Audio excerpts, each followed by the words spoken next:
welcome, Sheila. It's so great to have you. Thank you. Beautiful, beautiful woman, inside and out. Thank you so much. You too. Beautiful, strong woman. Yes. So we thought about a theme for this episode. You know, what do we want the overarching theme to be? And I think with you, it's about, acceptance and change and knowing what we need to accept, right? That's never going to change, and where we can do something to make a difference. And I think you've been an incredible role model in helping us tap into the part of us that can be courageous and do something to make a difference. Mm-hmm. But we want to start by getting to know little Sheila. Okay. And how little Sheila influenced the Sheila that you are today. Wow. Okay. I mean, I think that little Sheila went through a lot. I grew up in Iran. I was born the year of the revolution. So, was born in New York on vacation, but went back 1979. And I think, school was school. I was intelligent. I skipped a couple grades. My mom was always my biggest supporter. We decided to escape not very easily to America when I was about 6 years old. We escaped on the back of a pickup truck through the desert. We spent a night in the desert between Iran and Pakistan. We were seen by border police and shot at. We got away. Finally made it to Pakistan, was there for 3 months. My father had flown to Vienna. He said he was going on a medical conference and he was working on getting visas for us. So finally, after 3 months, we reunited with my father in Vienna. Stayed in Vienna for another 3 months waiting for visas to legally migrate to the US. We were in New York for a month, stayed with some of my family in Queens and Great Neck at the time.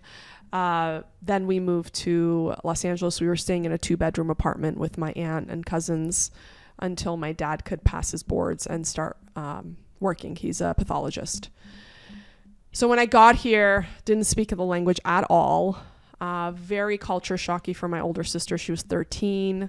Just imagine being modest and, embarrassed of your bodily development and then coming here and everyone's so open. So I know she probably went through a even harder time than I did. It was just you and your sister? Yeah, just me and my sister and my mom. And, we weren't allowed to shave our legs or wax our mustache because it meant who are you shaving it for? Who are you going to be promiscuous? Why do you need to do that for? So I think it was just a lot of, being kind of the nerd. But at the same time, my mom was always super supportive. Oh, you're so beautiful. You're so smart. You can do anything you put your mind to. And I think for me as a mom, it's such a lesson that even if school is hard or you're a nerd or you don't really fit in, the strength that can come from your parents really gives you a foundation of strength. So I think little Sheila got a lot of strength from my mom. She was diagnosed with breast cancer when I was 15 and she passed when I was 16. But I think I always say, she wrote it down. She said, I gave you roots and the wings to fly. And she did. Wow. Yeah. And so she gave you this feeling of full acceptance of yourself.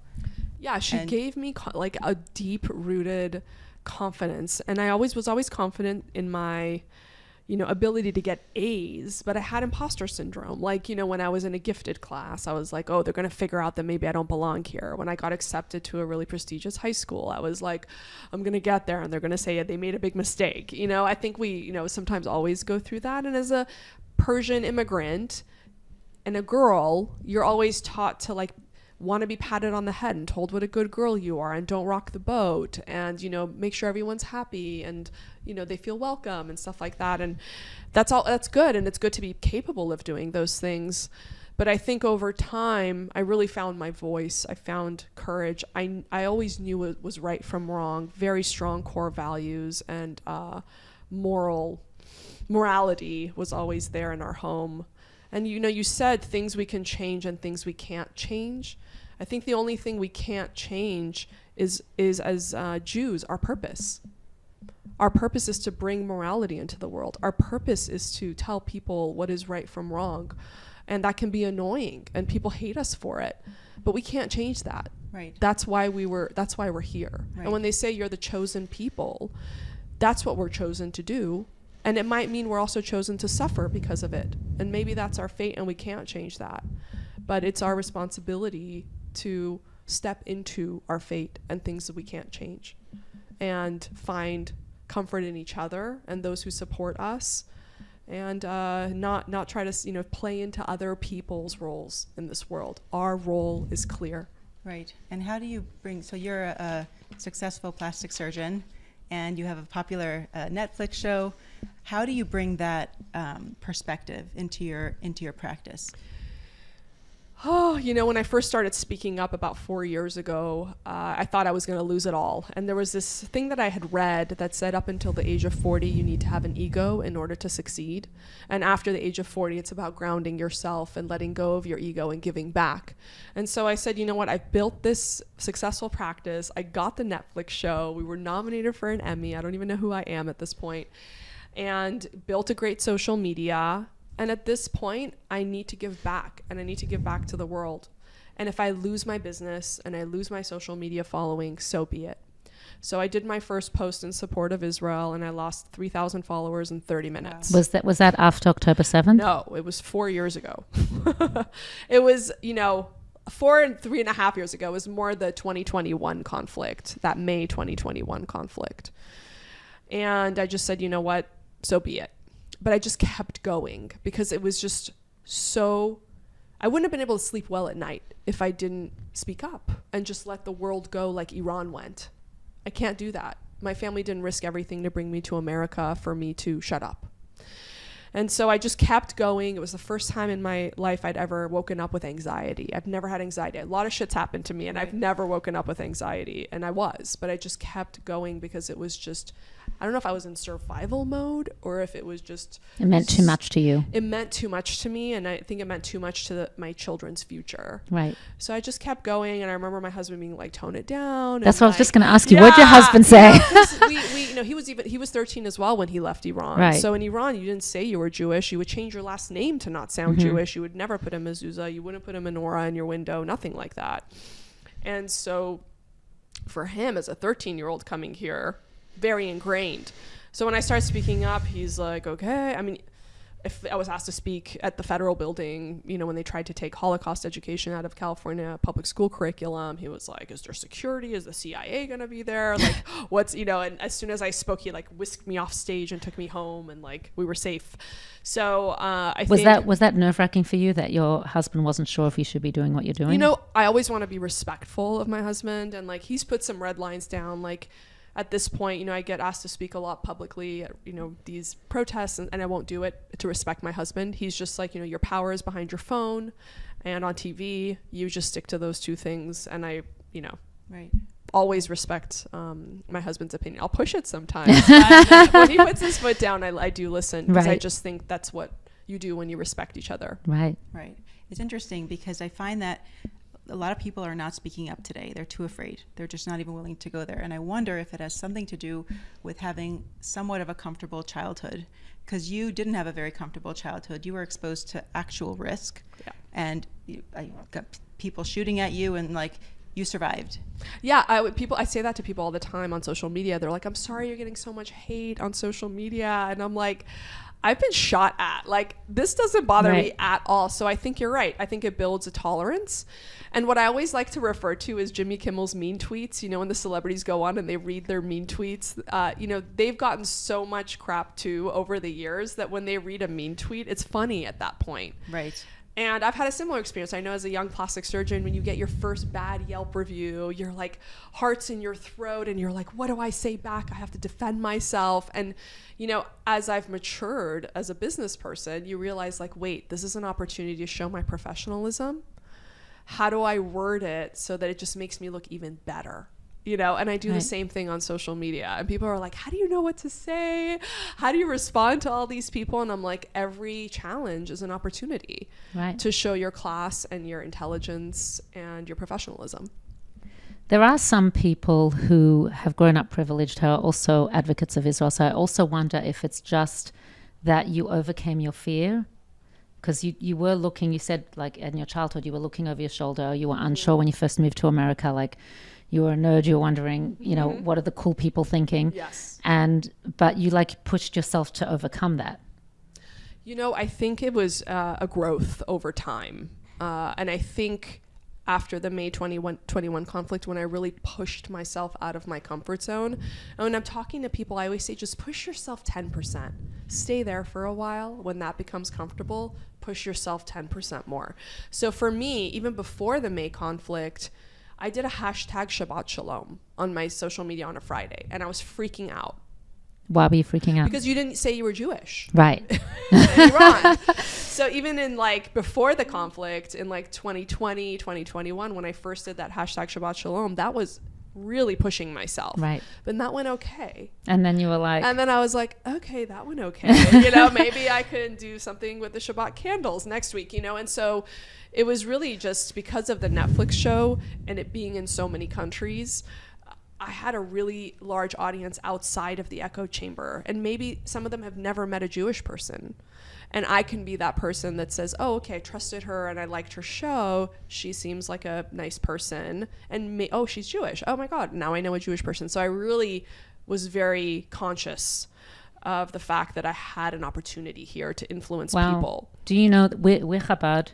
Mm-hmm. Have you heard of Chabad? Of course. Yeah, so you're actually living the philosophy of Chabad, because it's all about embracing every Jew and looking for opportunities to allow another Jew to connect to Hashem or to connect to each other and bring light into the world. And that's exactly what you're doing.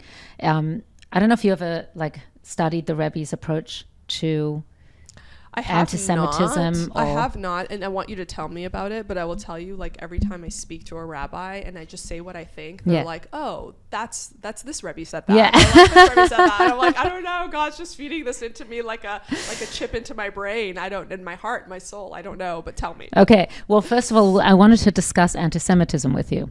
And the Rebbe's approach was not to be afraid, to be proud of who you are, and that anti-Semitism is not necessarily it's not going to go away. Right. And the haters will be haters, but if you see that someone is just was fed the wrong information, you can explain it to them, but not to bother engaging when they're not going to change. With the people, they're going to change because they're going to stay that way, but to continue doing positive things and be proud of who you are and not to succumb to what others have to say. Right. So that was the Rebbe's approach then, and I guess that's what you're doing. I think that's the correct approach now. Like, I was speaking in New York a few months ago, and everyone was like, what's one thing we can all do? And we, the whole panel, we were like, be proudly and openly Jewish. Don't hide your Judaism. And the other thing I said is invite people over for Shabbat dinner, to have dinner with them. Breaking bread, that's something anyone can do. Invite people over. Yeah, that's great. Like, bring people in. Yes. And don't think that because you're being less Jewish, there will be less hate.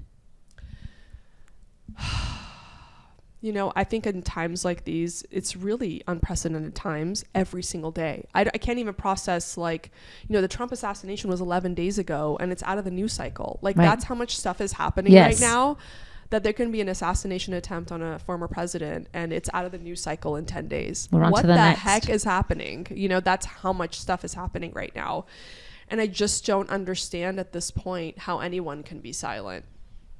They were burning the American flag outside of, Congress today. They were saying we want to round up all the Jews in Israel so we can apply the final solution. They're openly wearing terrorist organization paraphernalia.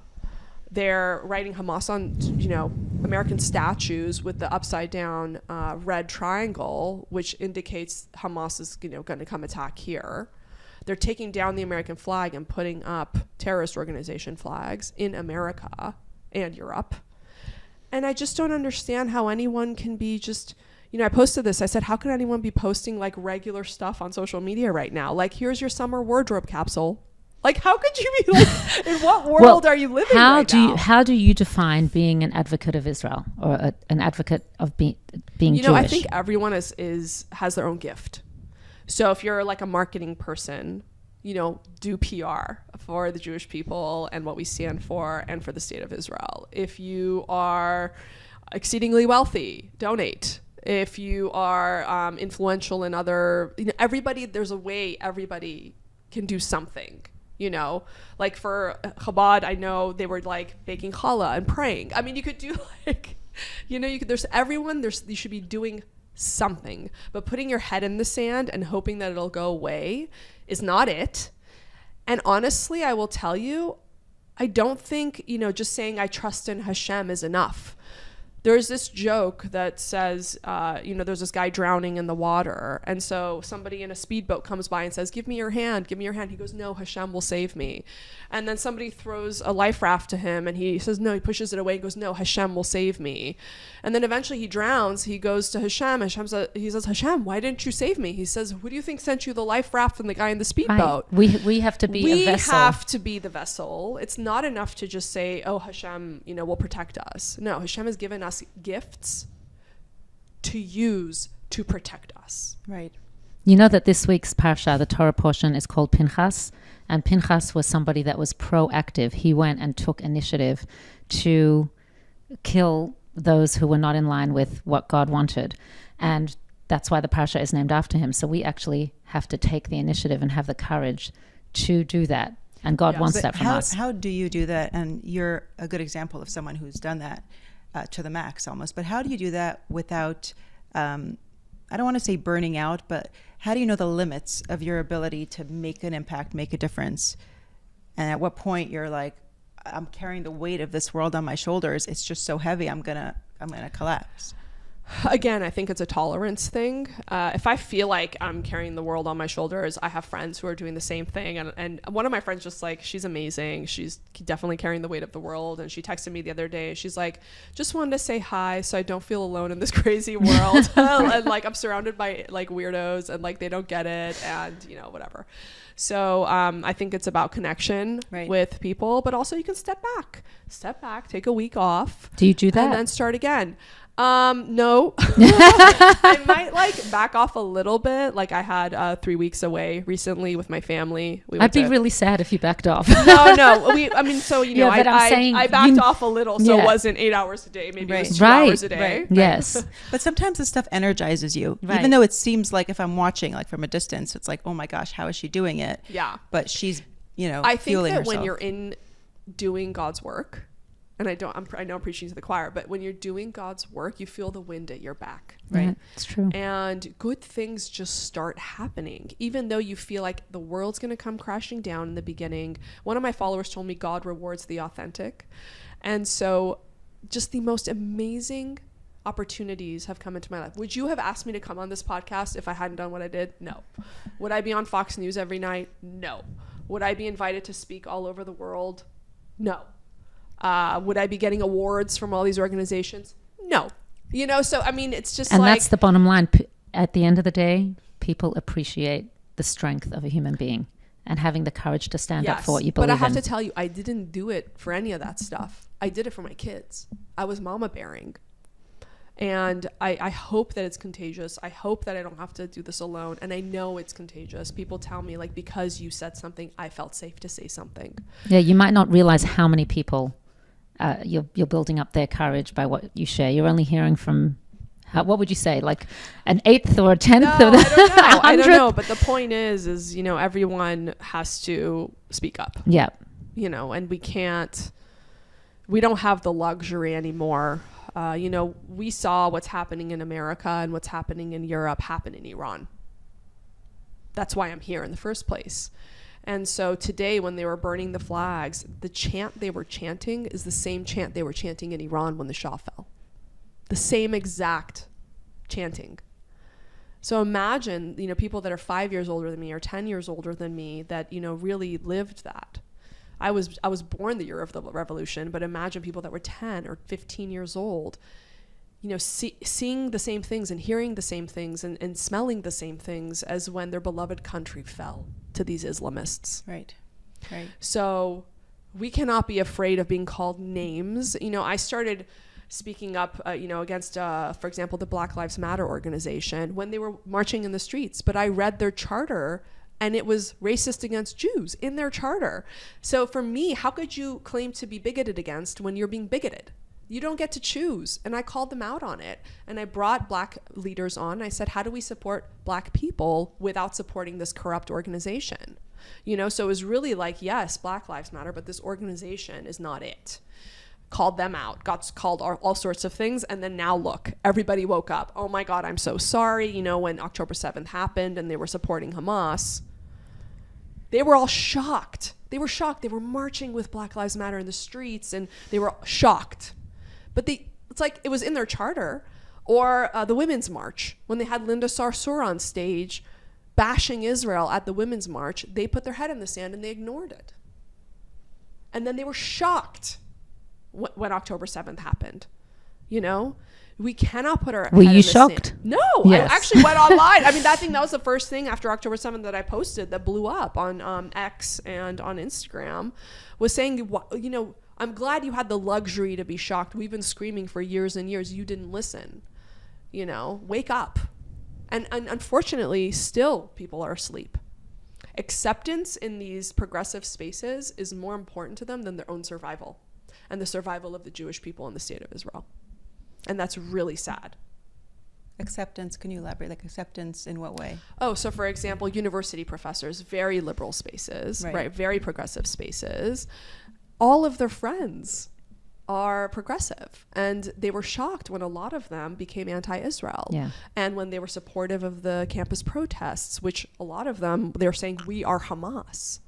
The professors, their colleagues, were like, October 7th was exhilarating, you know? And still, it's like, if they get rid and they say, no, that's not what I believe in, they will lose literally their entire social circle. And some of them aren't strong enough to do that, or to go out and make new friends. And so they will stay in these circles and try to be accepted and shut up, right, to not lose their social circle. Like, right. That's more important. They think if they conform, they're going to get somewhere, but you're not going to get somewhere by conforming. No. You get somewhere by what you're doing, standing up for what you believe in. Yeah, I hope what you truly believe in. Yeah, and not for what and you know think. What the other thing too, which you say that it like reminds me is, you know, when you say what you actually think, the people that support you and like you, they like you for who you actually are. Right. They're not liking you for your persona or for the fake version of you or for the edited version of you, and that is so good spiritually and mentally. Right. Not to have to censor yourself. Not to, I mean, obviously, like, don't have like no frontal lobe and just go around offending everybody. And you can say things to get the most across to the audience that you're speaking to. You want to be intelligent about it, you know, but people know where you stand, and they can choose to listen and respect. And even if they don't fully agree or agree at all, there's a respect there. Right. You know, there's, to me, no respect for someone who's censoring themselves or pretending to be somebody else. And I have to tell you, the other thing that I learned is that if you're walking this fine line and walking on eggshells, that line moves. So if you're not saying what you actually believe, when the line moves, people are going to pull up those things that you said that weren't really what you thought, but you thought that's what you should say, and it's not going to be okay anymore. Right. Yeah. Right. So it's better to just say what you think and stick to your core values and what you know to be right from the start. Right. Yeah. Like, there's a cost either way. Correct. You might as well take the better road, which is truth, and the truth wins. Truth really prevails, and words that come from the heart enter the heart. And the other thing too, I love that you guys just said truth and you didn't say your truth, because there is no your truth. You don't get, like, no one is so self-important that they get their own truth. Right. There's the truth. You can have different feelings about the truth, but there's only one truth. Yeah, it's true. Actually, the Rebbe said that. There's one truth. This is what happens to me everywhere I go. They're like, the Rebbe. So I want to shift a little bit and talk about the confidence that your mom instilled in you. Mm-hmm. You know, like, you weren't going to shave your legs, you weren't going to shave your mustache, and you were like in a world that was very, I guess, non-superficial, non-materialistic, like, just kind of be happy as you are. And as a plastic surgeon, how do you understand this whole idea of like inner beauty and confidence and not changing who you are with the field of work that you're in, which is, I want to change the way I look, or change this, change that? It's actually not like, I think a lot of plastic surgeons, they do that type of work where it's like changing who somebody is and making them look completely different, or like a caricature, or going with the trends. Again, another huge benefit of me just being myself is I attract really confident, intelligent men and women who like and like how I speak, and they're like, I can't tell you how many times people are like, I chose you as my surgeon because I like the way you think. Right? Because there's 31 plastic surgeons just in my building. Wow. Right? Forget Beverly Hills. Right. Like, just in my building. Right. Why would they fly across the world, or fly across the country, or drive 5 hours? You know how many plastic surgeons they passed when That's so nice. You know they what come I mean? to you because they like the way you They think. like the way I think. And I attract people. I've never had a patient bring me a picture of a celebrity before. I've only had patients who are very happy, very well adjusted, extremely intelligent, and they need help with one thing. Like, for example, they had 4 kids and their stomach is totally splayed apart and they have a hernia. They can't like work that off, right? Right. Or they lost 100 pounds and it looks like their face is falling off their skull, so they need a facelift. Like, they can't work that out. And also it makes them look tired. They're not tired. They don't want people to be like, oh, what's wrong? You know, so they want to present to the world the way they feel on the inside. And so I think it's a very different approach to plastic surgery. It's more self-care, you know, and maintenance rather than what's the latest trend. I always say my practice is like buying a neutral couch, like the ones you guys are sitting on, and you can change the pillows by changing your clothes. But you never want to treat your body like a paisley couch. Right? You can't just throw away your body and go buy a new one. Right. So always very neutral, very natural, very proportional with the body, and then you can have fun with your clothes and your makeup. Right. Because we live in such a beauty-driven world, like, you know, be more beautiful, be younger, especially the anti-aging industry. It's like, it makes sense that as we get older, we want to kind of preserve our youth, you know, as long as possible. I guess the question really is like, how much do we do that without... How far is too far? Yeah. Well, I mean, that's why And you go to that? a plastic surgeon who doesn't look like an alien. Right. Because Right. if they look like an alien, you're about to look like an alien. Right. Because that's their aesthetic, clearly. Right. But, you know, it's not that. We don't live in an age where beauty is paramount. Beauty has been paramount always. Right. And it's genetically built into us. Look at peacocks. Look at, you know what I mean? Like, look at nature. Why do flowers look beautiful? They could have been ugly. Why did God make them beautiful? Because people appreciate beauty, right? There was this 60 Minutes, I think it was like 20 or 30 years ago, I'm not even joking, where they looked at young children and they tested like beauty. So they sent in a teacher, an actress dressed as a teacher, into a kindergarten class with 20 kids. Same actress, she was kind of disheveled when she walked in, and she, you know, spoke to them and gave them a lesson. Same actress went back, they pulled her hair back, they put some makeup on her, they put her in a nice dress. She came out, same tone, same speech, gave the same lesson. They asked the kindergartners, who like more? And they said, oh, the second one. They said, why? They said she was nicer. We are programmed to appreciate beauty, period. Cleopatra was putting olive oil on herself. Okay, so we don't live in an age where beauty, no, we are genetically programmed to appreciate beauty, and there's nothing wrong with wanting to appear beautiful. Right. Yeah.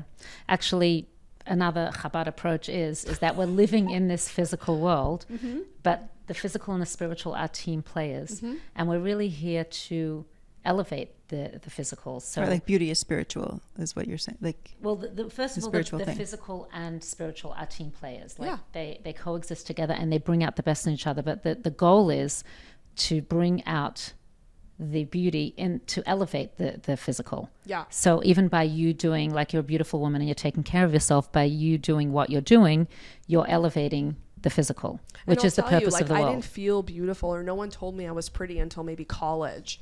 You know, but my mom always told me I was beautiful, right? So it's kind of like, that's the other lesson to be learned, is don't care about what people say to you, whether it's about your appearance or your job or how well you're a surgeon or whatever it is. If those people don't love you and don't actually want to see you succeed, why do you care about their opinion? Right. You should only care about the opinions of people who genuinely want to see you do amazing. Right. Those are the people you care about. And that could be your parents. It could be your spouse, your kids, you know, your best friend, a real friend. So for me, I learned that lesson as well, kind of very young. And I don't really, at this point, hear anybody else, because I know, like, they're cheering for me, but they never want me to be more successful than them. Right. That's not someone's opinion I need to care about. Right. Is there like a message that you would share now with your younger self, the younger self who didn't shave her legs? I would say, you know, at that point, I felt like if I asked for help, it was a sign of weakness. And so now I ask for help with everything. I like delegate whatever I can, and, you know, all of that stuff. But I think back in the day, like, if someone tried to help me with my math homework, I'm like, do you think I'm dumb? Do you think I can't do it? So I think that's kind of what I would say to myself, now I ask for advice from people I respect, and I ask for help from my personal assistant and my staff all the time. And I think that's kind of a lesson that I learned later than I probably should have. The other thing I wanted to say, going back to the beauty thing, there was a Rebbitzin that came. I wasn't there, but I heard. And she was basically saying, and I see it in my plastic surgery practice too, that you should always appear beautiful for your husband. Right? Yes, absolutely. And so I see a lot of the times in my practice, women and men come in when they're going through a divorce because they're about to get out there and they're about to date again and they want to like kind of shape up. And I always wonder, well, what if they had done this like 5 years ago? Right. You know, and maintain themselves for their spouse. That's know, interesting. I think how you show up, you know, and I heard a big Chinese social media socialite. Like, she's a social media influencer, but she's also a socialite. And she said, when I show up to meet with people, I always do my best to be as put together because it means to them that I respect you. Right? So if you show up and you are well put together and you've put effort, it means that you care about that person that you're about to meet with, whether it's your husband or a group of other, you know, friends. I think that, you know, it's true. It's true. Meanwhile, we're like in LA and everyone's in athleisure all day long. So as a child, you went through a lot. And looking back, we see how our experiences shaped us, you know, good and bad. Sometimes more the bad experiences than the good ones shaped who we are. And as a successful woman today with a beautiful family, you have 3 children, right? So we also want to give our kids enough challenges so that they can also experience the, you know, the stress of childhood, adolescence, so they can get through this and learn from their experiences. So how do you parent today, maybe differently, with that in mind? My kids are like the most independent kids. I'm always a safety net. I'm always there for them. Mm-hmm. I'm an advisor, but I'm not cooking for them. I'm not cleaning for them. I'm not doing their homework for them. If anything, I'm like maybe a little bit too pulled back, but I hear from their teachers, oh, your kids are amazing. How did you do it? I'm like, I let them take care of themselves. Like, you know, like within reason, I've set boundaries. They know what's acceptable and what's not acceptable, and they know what's expected of them. But my kids will cook for me. When I get home, they've made something. How old are your kids? Now they're 17, 15, and 12. But even when they were younger, they were, you know, they know how to do their laundry. They organize their own closets and organize their rooms. They do their homework. You know, I will get them help if they need it, if I can't do it myself. But they're very, very independent. And I think, will they ever escape out of Iran on the back of a pickup truck? No. Right, but having the strong values that you instill in them. So what do you hope for your children? Like, what values do you want to instill in them by you being an advocate for Israel and an advocate as a Jewish woman? What would you hope for them? You know, I will say, I think that most of the things that you're going to instill and that the character you're going to instill in your kids is probably up to the age of 9. If you haven't done it by the time they're 9 as teenagers, you know, that's when a little bit of the rebellion starts in that preteen year. So but you're always a mom, so there's always hope. No, for sure. You're always there as an advisor, but I think like setting expectations and how they speak to you, how they address other people is until the age of 9. That's how long you have to do that. With that said, you know, I didn't start advocating for Israel. I mean, my youngest was younger than 9, but I didn't start advocating for Israel until about 4 years ago.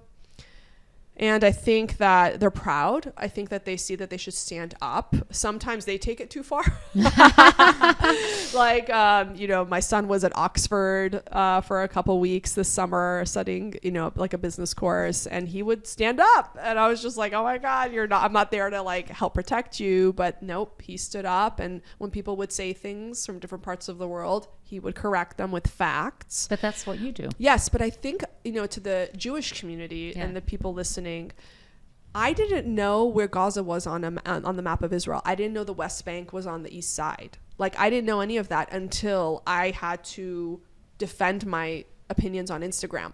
People would be like, blah, blah, blah, blah, blah. And I think that's the benefit, because I'd be like, hold that thought on DM. Let me go research that. And then that's amazing. So you went and researched. Well, yeah, because I wanted to like send them links and like facts and stuff. But I think that, you know, I eventually learned my roots, but I don't think people should learn their roots to fight on Instagram. You should learn your roots because that's your history. Right. And that's going to give strength to your children if you pass that down. So now I think my kids know so much about history. If anyone comes at them like with those apartheid, colonizer, you know, genocide, all those things, they have facts. You should sit at the kitchen table with your kids and say, Israel is an apartheid state. Prove me wrong.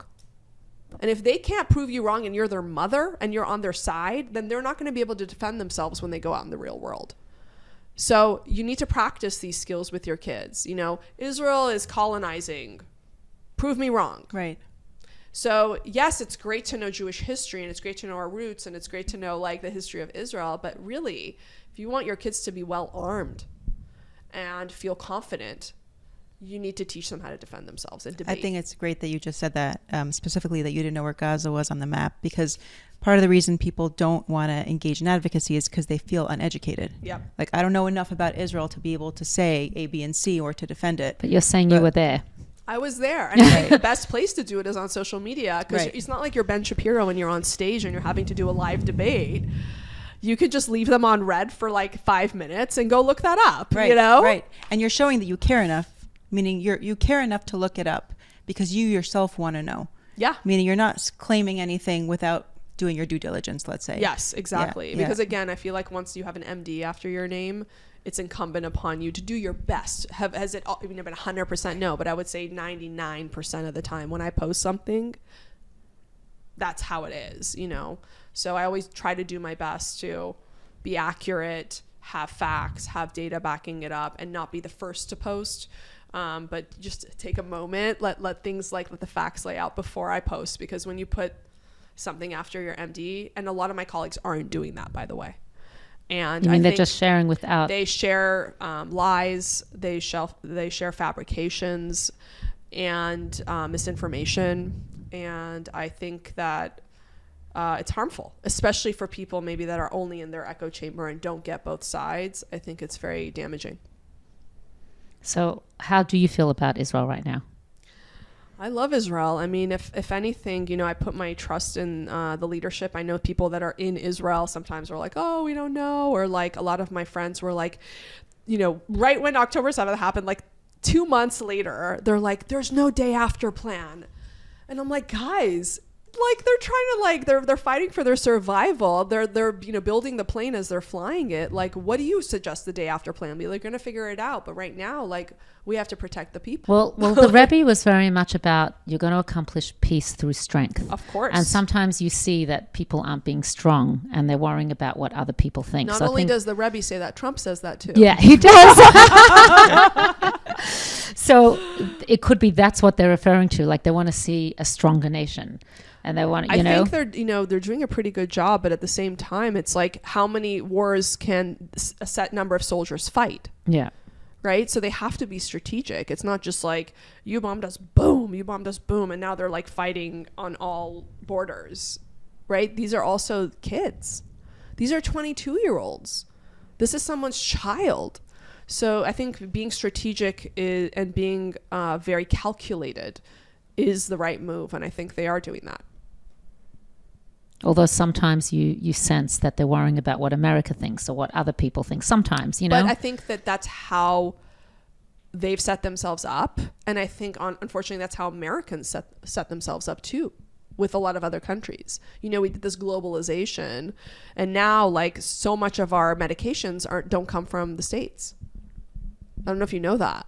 A lot of our medications don't come from they're not manufactured in the United States.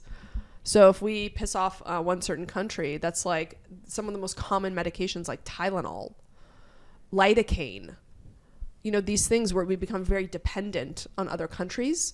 Or, for example, Taiwan with the chips that run our phones and our cars and our computers and everything. So I think same with Israel. They maybe weren't making as many weapons, or, you know, they kind of outsourced that to other people. And so at this point in time, yes, there is a dependence and they do have to care about what other people think. But maybe, you know, lesson learned, and you start to manufacture your own necessary things like medication, like weapons, like computer chips that like everything runs on. Right. I think that's a good point. Lesson learned.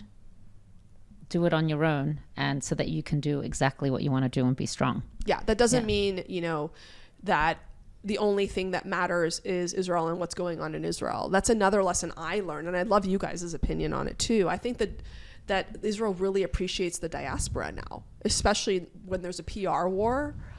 I think I get messages all the time from Israel. I remember when, October 7th happened, and there was all these missiles coming in. I was getting messages from kids in the bomb shelters in Israel. You're the only light I see. We're all connected. So, and I think also what happens, as we see, what happened in Israel affected us all around the world. Anti-Semitism, and everyone's affected by what happens. So, right, but vice versa too. Like what we do here. Yes, absolutely. Israel. And that's why, like, you're more effective being here than being in Israel.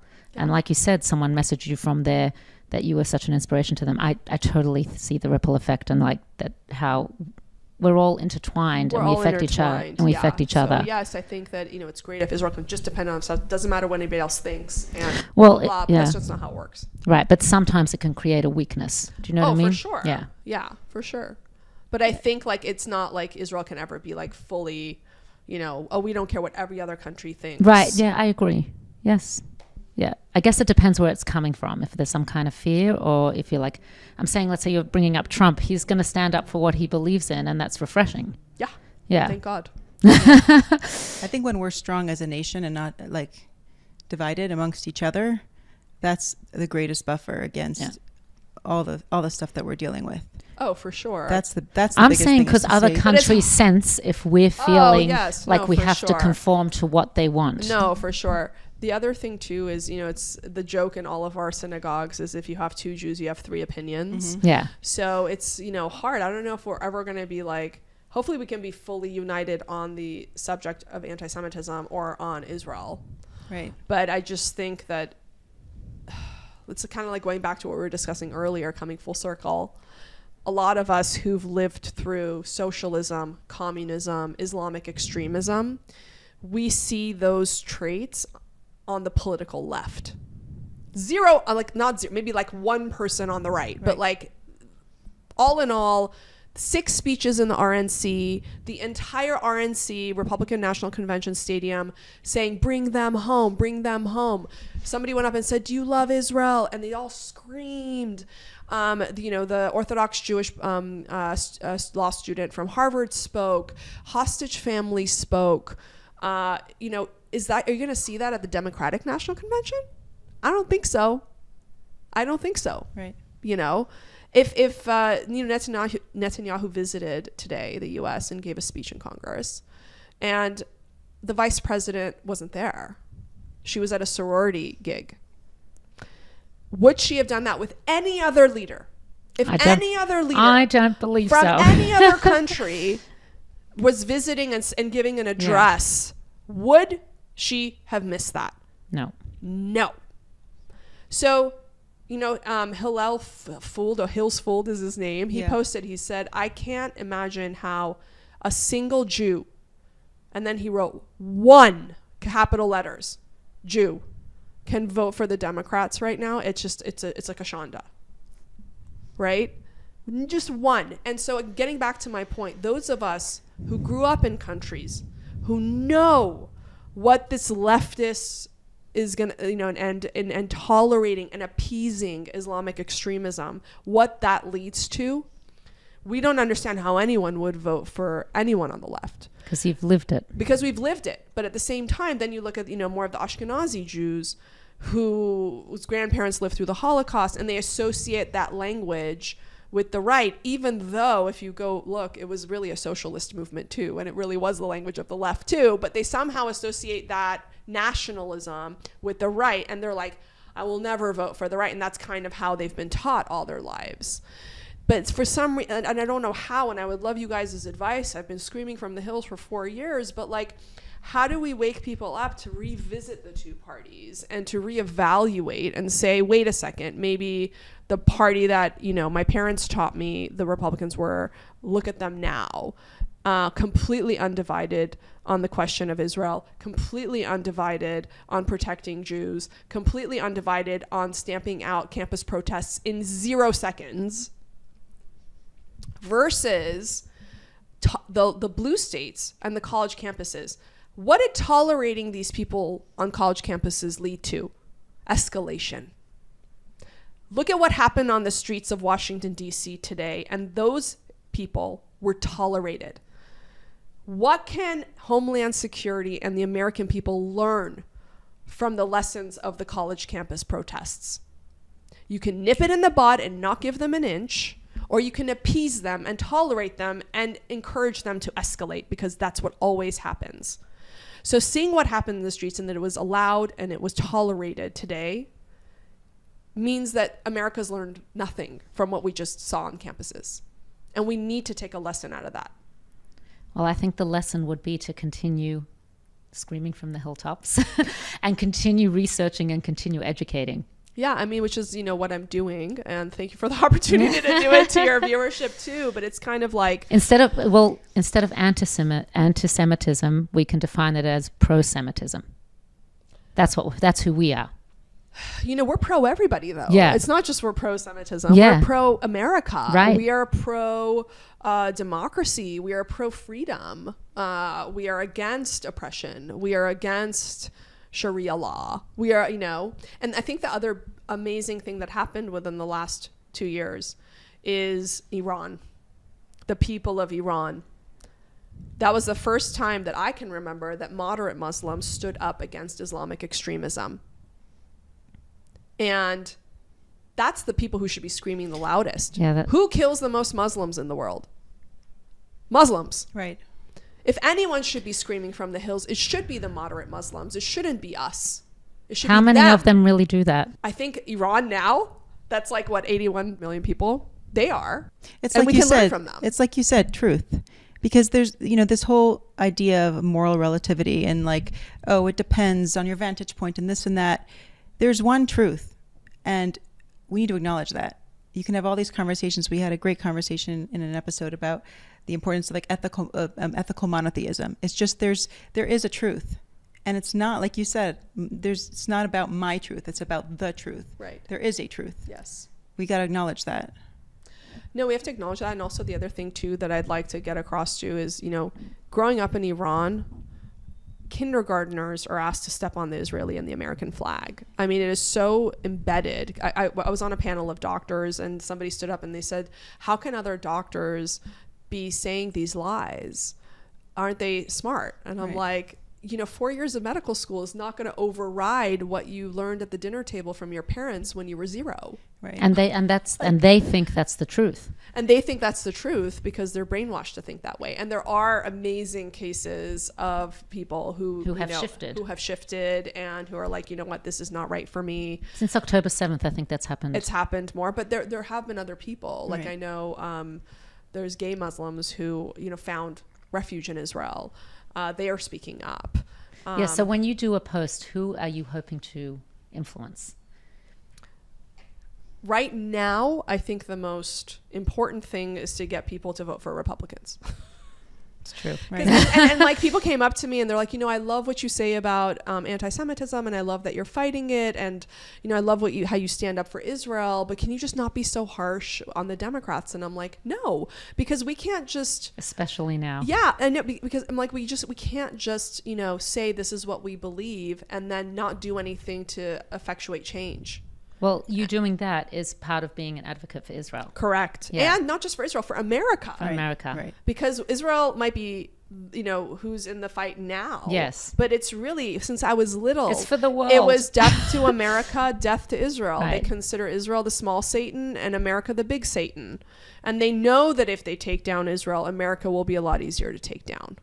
And I'm trying to convince literally Americans, anybody in America right now to vote right. And if there's somebody listening, let's say, who's leaning left or who is a Democrat and wants to vote Democrat, just what message would you send to them now in this, about... Give us one of your powerful messages. Yeah, yeah. I would say social things, and I was very... I feel like I'm still, believe it or not, pretty moderate. I just feel like the left moved so far left that now on the spectrum I'm right. Right. I was kind of right here, always fiscally conservative, but very tolerant. And I feel like the Republican Party has really brought in those people that were in the center and even center left into the fold a lot. And they spoke at the Republican National Convention. It was great. I saw this woman on social media, and she's a Democrat. She's like, why am I watching the Republican National Convention? I'm crying ugly tears. This is so beautiful. It's so inclusive. It's so, you know, heartfelt.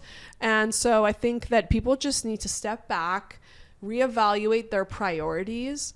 You know, what kind of world do you love? America? You know, do you like America? Would you prefer you were in Iran right now? Like, has socialism worked in any other country ever?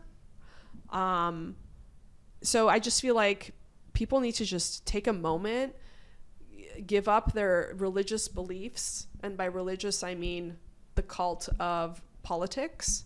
Step back, reevaluate their priorities, imagine a world that they want their children to grow up in, and then vote accordingly, depending on policy, not person. You don't have to marry the person you vote for. You just have to look at how the world was when you know, Trump was leading, and look at how the world has been over the last 3.5 years. The lies they've told, the corruption, lack of transparency, open borders. People have had their daughters raped. People have had their children killed, wives killed from people that have been led across the border. I just saw a Turkish guy be interviewed yesterday, and he said, this is messed up. He's like, I paid a smuggler $10,000. I'm a good person, but I don't know who these people are. Like, right. And he's coming into the country illegally from Turkey. You know, I met a girl, I was speaking at UCLA Medical School. She was a Persian medical student. I said, oh, how did your family come to America? Because everyone has a cool story. She's like, oh, we just flew to Mexico and walked across the border. Wow. 2 years ago. I'm like, okay. Well, I mean, you know? Yeah, well, you're Persian, so I'd love to know, like, if you could just give us a tidbit on, like, what do you think Persians or Persian culture, what you grew up with, can teach Americans about life? Oh my God. Your husband yes, Persian he is too? Yeah. Yeah. No, I wrote an article for Tablet magazine that was like, it's time for Jews to listen to people who don't look, act, or vote like you.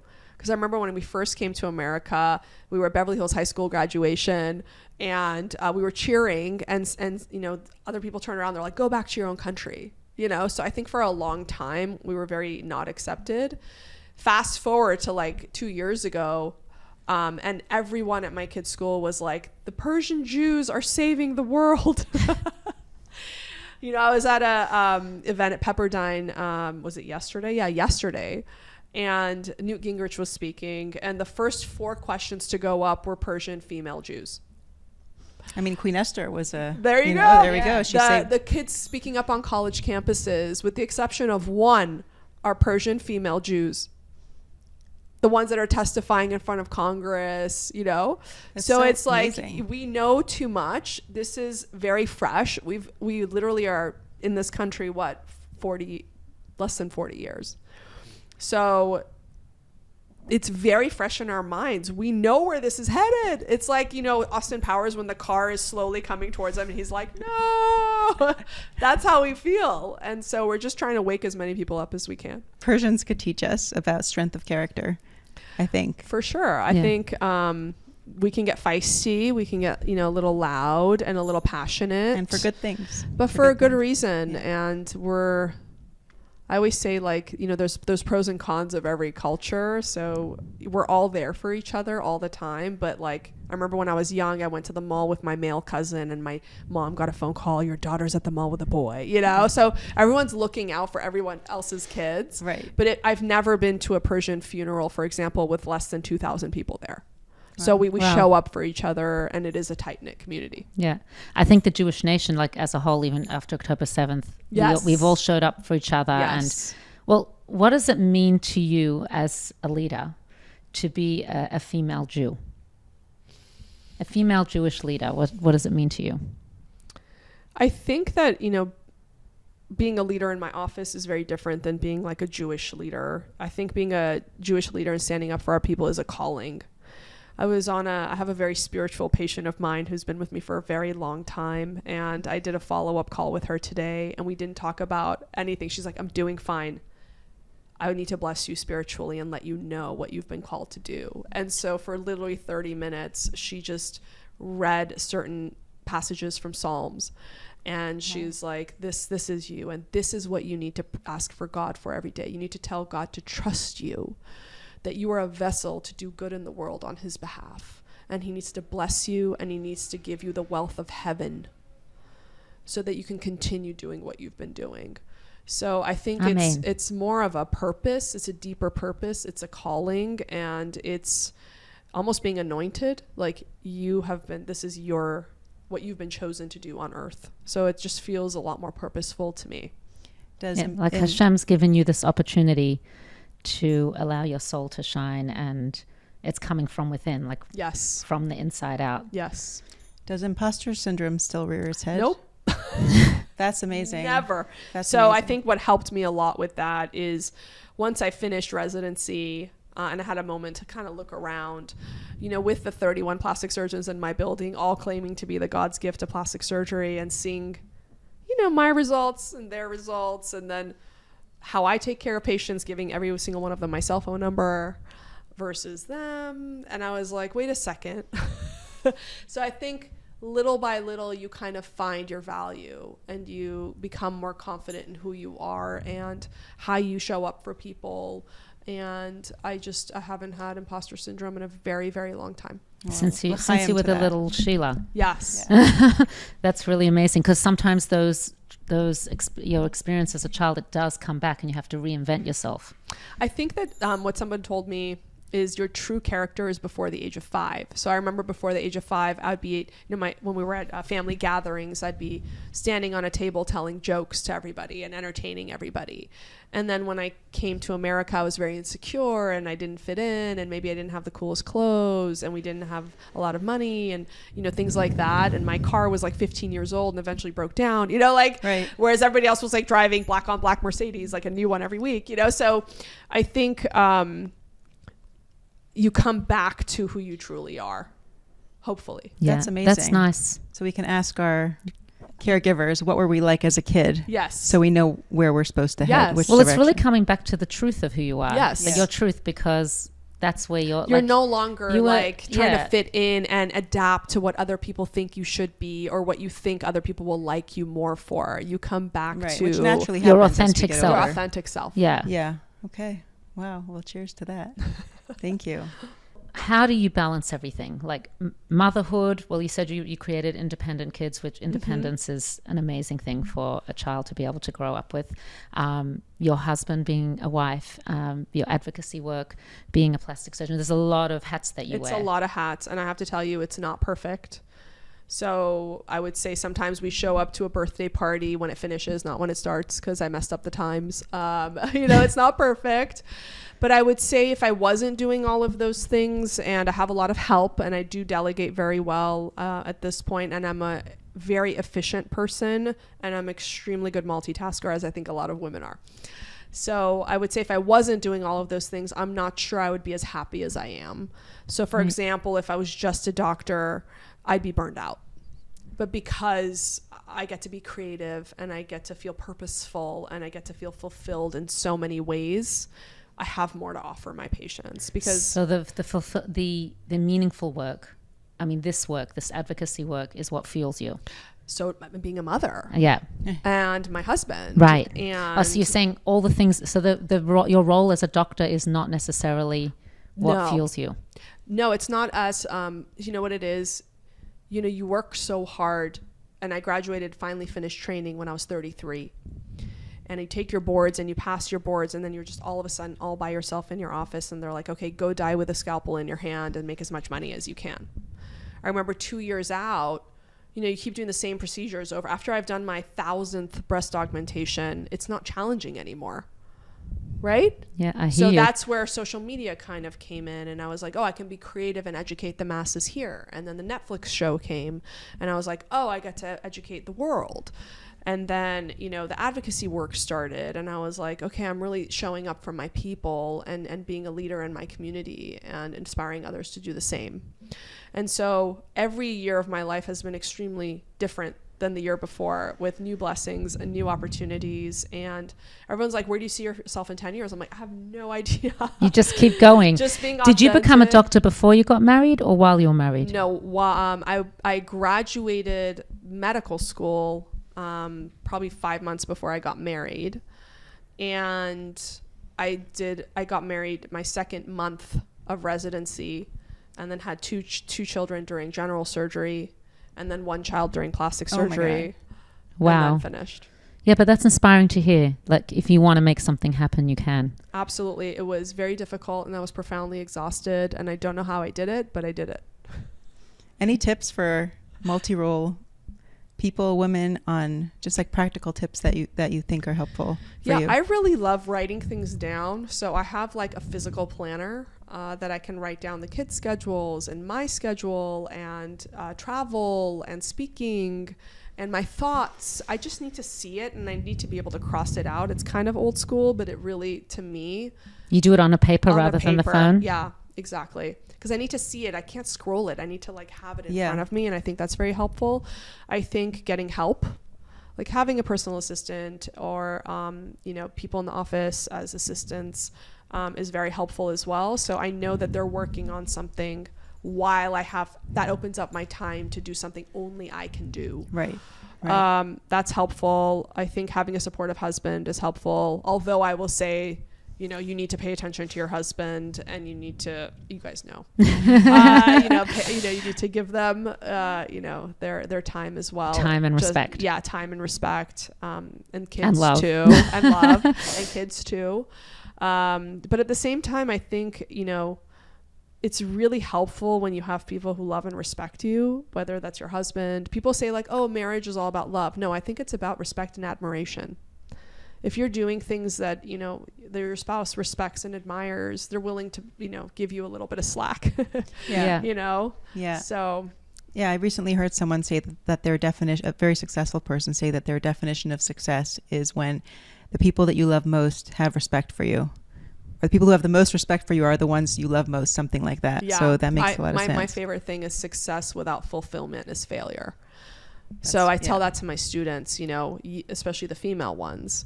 We've come a long way, but our biological clocks haven't changed. You can't wait till you graduate residency at 33 or 35 to start thinking about marriage and kids. Yeah. So I always tell them, if you see yourself, if you define fulfillment as being married and having children, you need to start working on that now. Yeah.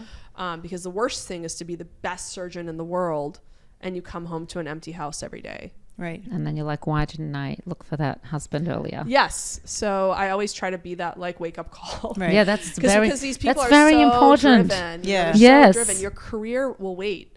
Your Right. biological clock won't. Yeah. Right. Period. Right. And they say if you want to get something done, ask a busy person. Like Yes. you can do it and also have a family too, like you Yes. did. That's You why can. I asked you those questions, because I see that a lot. Very, very successful people who say that along the way, they didn't realize how much they want a family, and that's what counts most. Yeah. But you can do both. Like yeah. you And I have. will say, like, if I had to choose one, to those people listening, choose family, because your job doesn't hug you when you get home. A job eventually becomes just a job. So if you want to do both, great. But if you have to pick one, pick family. Agreed. And that's very important to hear from you. Yeah. Thank you. Thank you. And what would you recommend the same way you educated yourself so that you could be an advocate? What kind of sources would you recommend to read? Oh my gosh, I think there's so many good books now. I think Noah Tishby's book is very good. I think Barry Weiss's book is very good. Jews Don't Count, Badiel is really good. I think there's so many resources. The point is like, you don't even need to read books though. Like, you can just Google it. It'll be fine, but just go look for facts. There's so many good resources. Even on my Instagram, I have a Star of David highlight bubble where if I found good resources, like for example, why is Israel not an apartheid state? And it's just one slide.